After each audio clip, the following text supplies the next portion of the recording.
Hello， 大家好，我是阿斌。说到 NBA 兼职球员，大家首先想到的会是自带客场优势的欧文，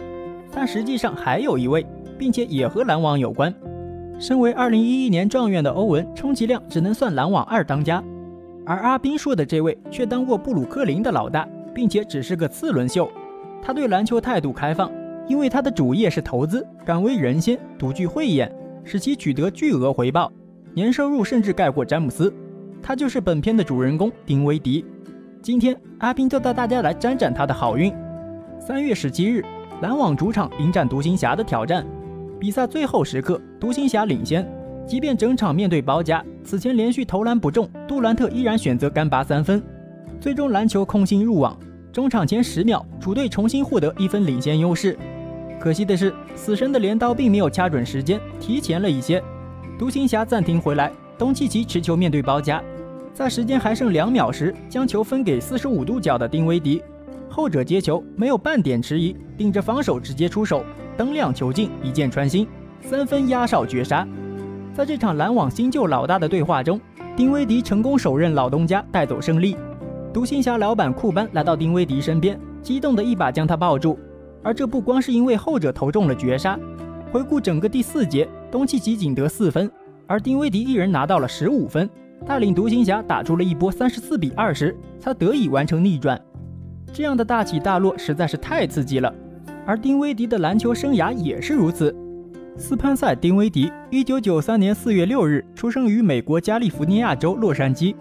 一听这座城市，基本上就能得知丁威迪的另一身份——湖人球迷。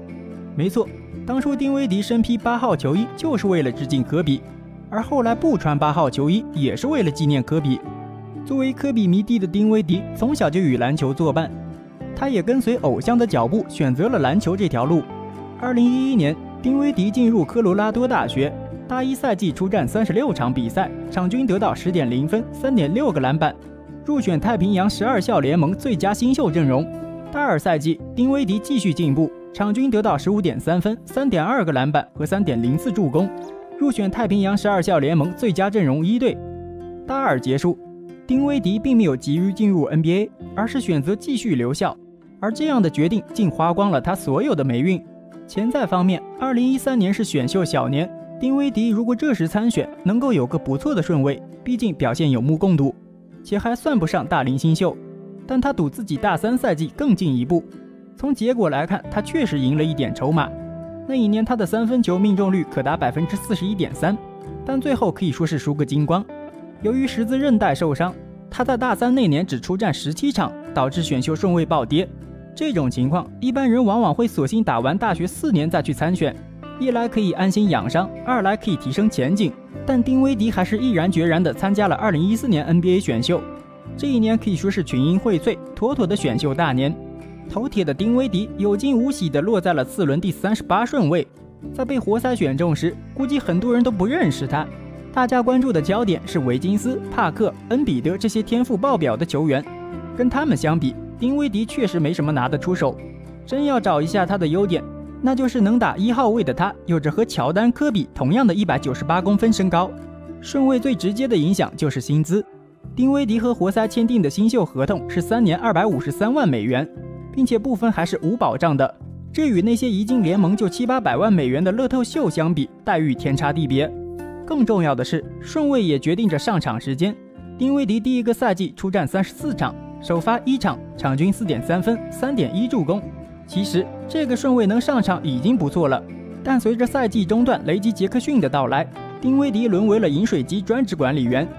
第2个赛季，由于詹宁斯和雷吉·杰克逊都是双能卫，还有一个竞争上岗的波普，在球权被挤爆的活塞，丁威迪的场次被压缩到只有12场，无一首发，场均仅得4.8分、1.8助攻。2年时间里，丁威迪在活塞和活塞的下属球队之间来回奔波。2015-16赛季末，他被交易到公牛，随后被公牛2次裁掉。尽管开局艰难，但丁威迪从不为当初的选择后悔。每个球员都有不同的职业生涯开启方式，只是丁威迪选择了困难模式。阳光总在风雨后。2016年，篮网总经理马克思看中了丁威迪，和他签下了一份价值3年290万的合同。这笔操作成为丁威迪逆袭的开端。虽然在篮网的首个赛季，丁威迪依旧没什么存在感，但场均7+2.5+3的数据也是有所进步。最重要的是，他获得的出战场次达到了59场，并且还首发18场。这得感谢篮网处于重建期，而渐着渐着，丁威迪这块边角料居然成为了球队的基石。丁威迪一年一个脚印，疯狂进步。他给球迷的印象就是一个技术非常全面、基本功扎实的球员。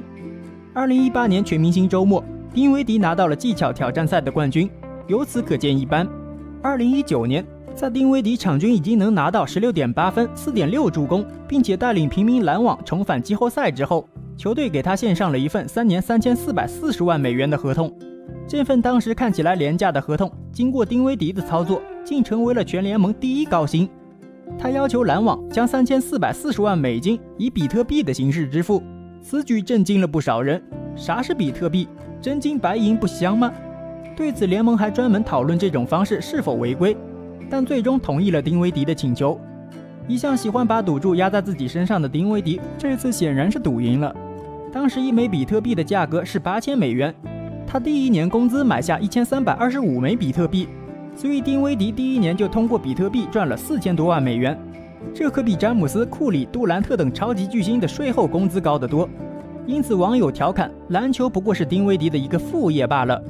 随后比特币继续大涨，这对丁威迪而言有利有弊。好的方面是自己所值的部分日进斗金，但坏消息是他剩余2年的工资只能买下1200枚左右的比特币，这让他仅赚5000万美元不到。没有一顺百顺，唯有砥砺前行。上赛季，丁威迪打了3场就遭遇右膝前十字韧带部分撕裂，从而赛季报销，这为他的续约前景蒙上阴影。他一直在积极康复，保持身材，并宣称自己是自由市场上实力最强的控卫。这话不能说大言不惭，但确实高调。可这也是丁威迪难能可贵的地方。有多少球员因为伤病陨落，其中身体是一方面，心态是另一方面。我觉得自己行，那就肯定行。这已经是丁威迪篮球生涯里第2次遭到膝盖重创。他在名不见经传的时候不也挺过来了吗？因此他有这个自信。去年休赛期，丁威迪在篮网不愿意给他提供长约的情况下，果断跳出合同，和华盛顿巫师达成了签换协议，3年6200万美元的合同再次刷新了他的工资新高。本赛季初期，伤愈归来的丁威迪说实话打得并不怎么样，在效力巫师的最后10场比赛里，场均8.3分，投篮命中率 26.6%， 三分命中率 25%， 状态可谓跌落谷底。而独行侠仍然选择以不小的代价从巫师得到他。在这笔交易发生之时，外界普遍唱衰，但目前来看，达拉斯人赌对了。丁威迪为独行侠出战的前12场比赛，球队获得了10胜2负的战绩，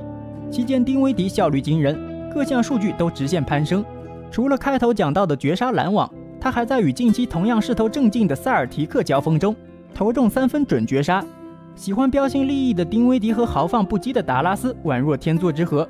总的来说，丁威迪而他此般自信，并不是因为当选了2015年总决赛最有价值球员，也不是那令无数健身者艳羡的劲爆肌肉，而是他懂得运筹帷幄，掌握自己的人生。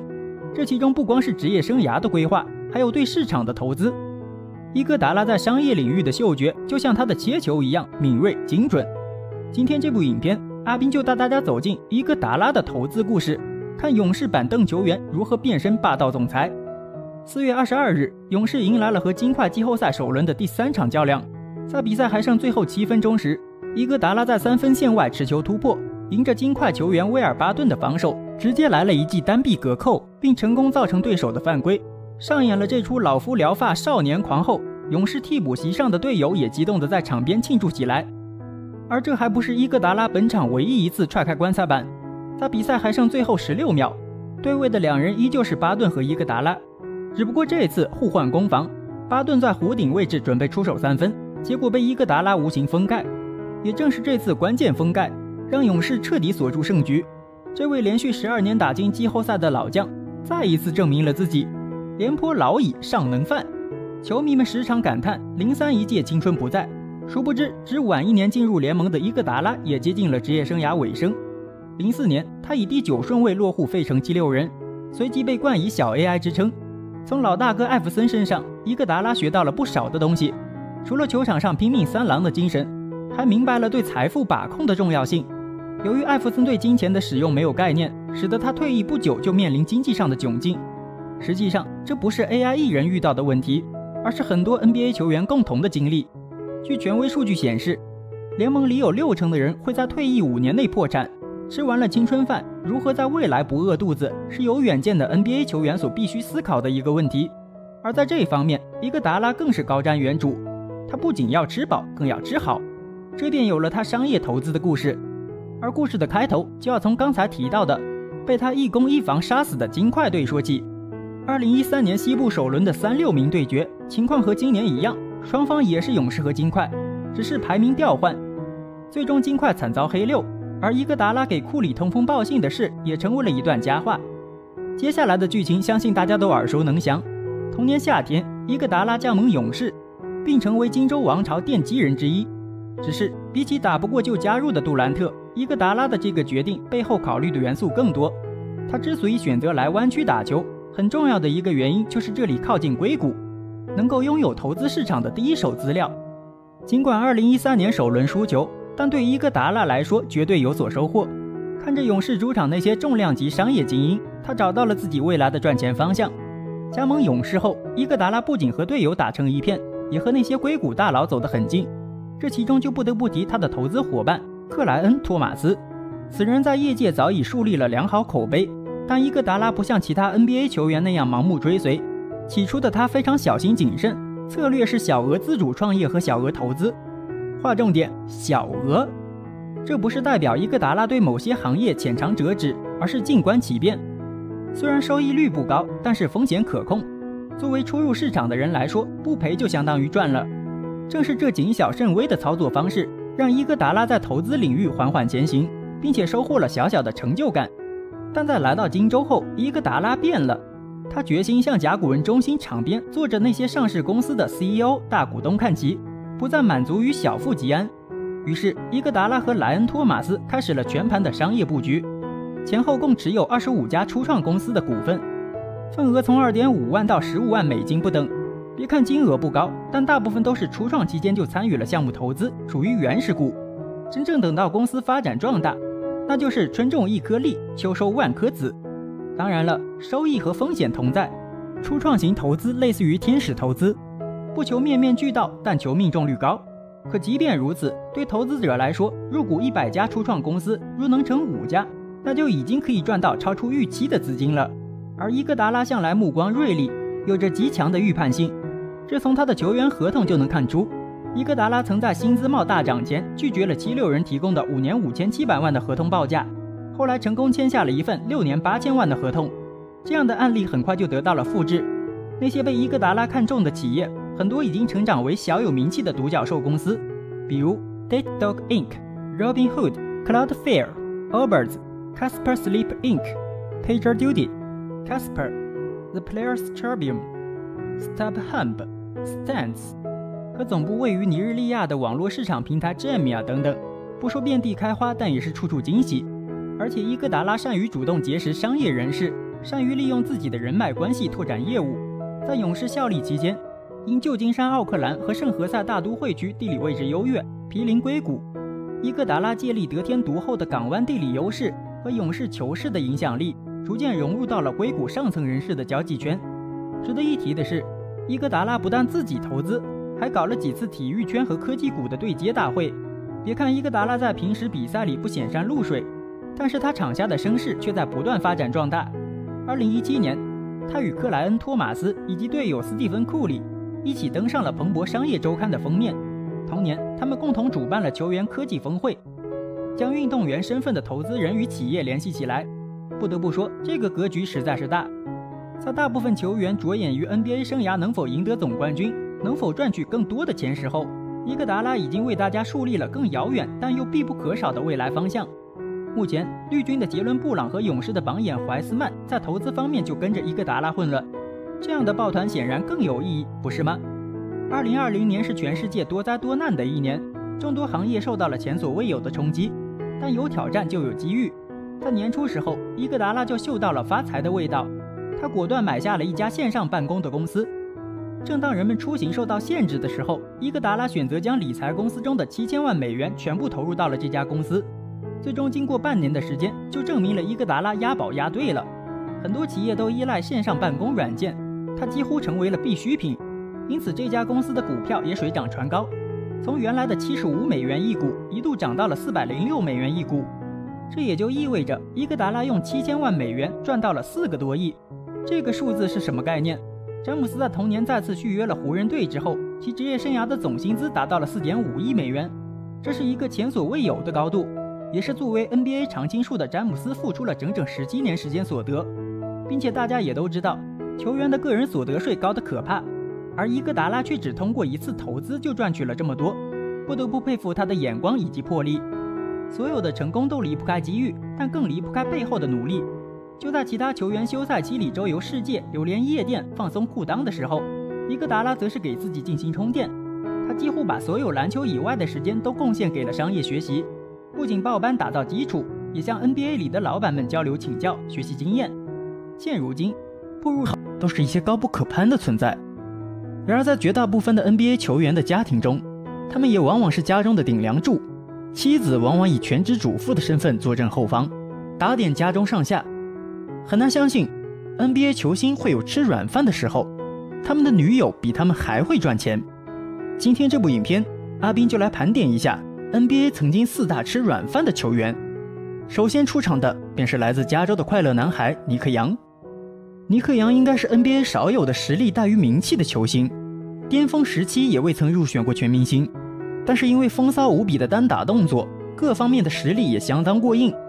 再加上一系列滑稽搞笑的喜剧场面，成为了 NBA 中的谐星。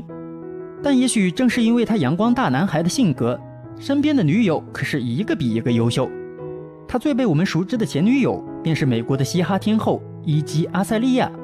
经常出入各大音乐奖项的颁奖晚会，提名过格莱美，也在公告牌音乐奖得到过最佳 rap 的荣誉，还当选2014年度全球最性感女星榜的第1名。说她是全美第1的白人女 rap 也不为过，因为她一度被寄予厚望，希望能够再造阿姆的白人 rap 神话，身价自然水涨船高，各种代言和奖金将她的身价抬到了1000万甚至数亿美金。集结了才华、财富与美貌的伊姬，自然也得到了无数人的追求。但是在2013年的11月，还是由尼克杨抱得美人归。伊姬为了和自己的男友相见，甚至会在尼克杨比赛结束之后，专门指派自己的私人飞机去接他约会。2015年6月1日，尼克杨在自己的30岁生日上，掏出了一枚10克拉的大钻戒向伊姬求婚。感动的伊姬接过了钻戒，随后回赠了一辆十分名贵的古董车。伊姬在未婚夫尼克杨身上花费的钱财还有感情是无法用数字衡量的，但是尼克杨却用频繁的出轨回报了他的一片真心。心灰意冷的伊姬最终决定和自己的未婚夫分手。分手后的尼克杨重新回到了前女友肯纳格林的身边，然后很快奉子成婚，组成了自己的家庭。不过这个前女友也不是什么等闲之辈，他的手下就有2家公司。无球可打的尼克杨自然吃穿不愁，安安心心快快乐乐地坚持自己的快乐篮球。尼克杨大概也算软饭界的 MVP 了。不过开玩笑归开玩笑，尼克杨虽然没有入选过全明星，但实实在在的是一个明星球员，短暂的当过一段时间的球队老大。相比较之下，亨弗里斯就是一个彻头彻尾的蓝领中锋，角色球员，206公分的强壮且技术粗糙的大前锋，确实很难打出名堂。但是他的名字依旧享誉全美，仿佛他存在 NBA 的意义只是证明金卡戴珊采阳补阴的功力有多么深厚。亨弗里斯职业生涯最值得说到的合同，便是与篮网达成了2年2400万美元的合同。但是他光是和自己相恋6个月的金卡戴珊结婚，就豪挣了2000万美金，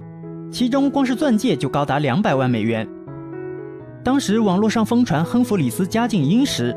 传说他的父亲威廉姆·亨弗里斯是美国著名快餐品牌汉堡王的大股东之一。但是公开的真实信息是，亨弗里斯的父亲只是另一家连锁汉堡店 Five Guys 在明尼苏达的代理商。虽然说收入应该不错，但是远没有能达到花1000万美金为儿子庆婚的阔气。相比较之下，金卡戴珊则是大名鼎鼎的卡戴珊家族中最会吸金的一个。作为北美的社交女王，许多品牌方和商家要花72万美金以上的价格，才能让金卡戴珊动动手指，将他们的产品推送到自己的 Ins 账号上。而金卡戴珊在2019年的卡戴珊资产排行榜上，以3.5亿美元傲视家族中所有的姐妹。2020年正式宣布自己成为10亿美元的富豪。即使亨弗里斯的父亲真是汉堡王的股东之一，恐怕也很难与金卡戴珊媲美吧。社会地位、经济实力上的巨大差异，让金卡戴珊和亨弗里斯之间产生了间隙。而亨弗里斯过于高大的身材以及远超常人的鞋码，让金卡戴珊有一点后知后觉的恐惧，甚至因为和自己的丈夫同处一室而差点患上幽闭恐惧症。再加上亨弗里斯在 NBA 停摆期间的懒惰表现，让金卡戴珊觉得两人格格不入，终于提出了离婚，结束了两人长达72天的婚姻长跑。后来金卡戴珊大概是觉得过意不去，曾经在2013年1月试图给亨弗里斯1000万美元的分手费，但遭到了亨弗里斯的果断拒绝。如果让阿宾和金卡戴珊谈一场72天的恋爱，不知道我能不能顶得住。相较于金卡戴珊，家族的另一位成员科勒卡戴珊就显得悲情许多了。同样是 NBA 的蓝领中锋，虽然 TT 有总冠军的加持，但是身价比科勒来说还是差了一大截。除了家族传统异能的接广告和代言，科勒在2019年的一条 Ins 的推文价格也高达48万美金，并且在2017年签下了一笔高达2000万美元的合同。除此之外，科勒还有一家自己的牛仔裤品牌，从推出的第一天就狂吸100万美金，每一年都能为他带来上亿美元的收入。但是这样一个在各个领域疯狂揽金的女强人，却被 TT 拿捏得死死的。不仅仅选择原谅了出轨27次的未婚夫，还宣布与他重归于好。不厚道地说， TT 这才是软饭界的楷模，用家里的软饭去吃外面的快餐，而且还能得到原谅，一直吃下去。真不知道该说科勒被爱情蒙蔽了双眼，还是 TT 的魅力惊人，阿宾实在看不懂。看完了两个身材极致夸张的卡戴珊，我们再来看一个网球仙女来洗洗眼。莎拉波娃是网坛非常著名的最美女神，不仅年少成名，球技也非常了得，也是一位拿下全满贯的女王级选手，以及联合会杯冠军和伦敦奥运会银牌，曾17周排名女单世界第一。更令人瞩目的是她的美貌。莎拉波娃的身材非常高挑，有188公分的身高，不仅有一双无处安放的傲人长腿，运动生涯带来的身材曲线也十分迷人。相比较于卡戴珊，阿宾觉得莎拉波娃的身材应该更符合我们的审美。让许多少女更为嫉妒的是，莎拉波娃不但身材完美，球技了得，而且还面容漂亮，可以说是美若天仙。这样结合实力、美貌于一身的完美女神，自然也是各大广告商的心头肉。目前的身价已经超过了3亿美元。而她的前男友，说出名字来，不知道大家还记不记得，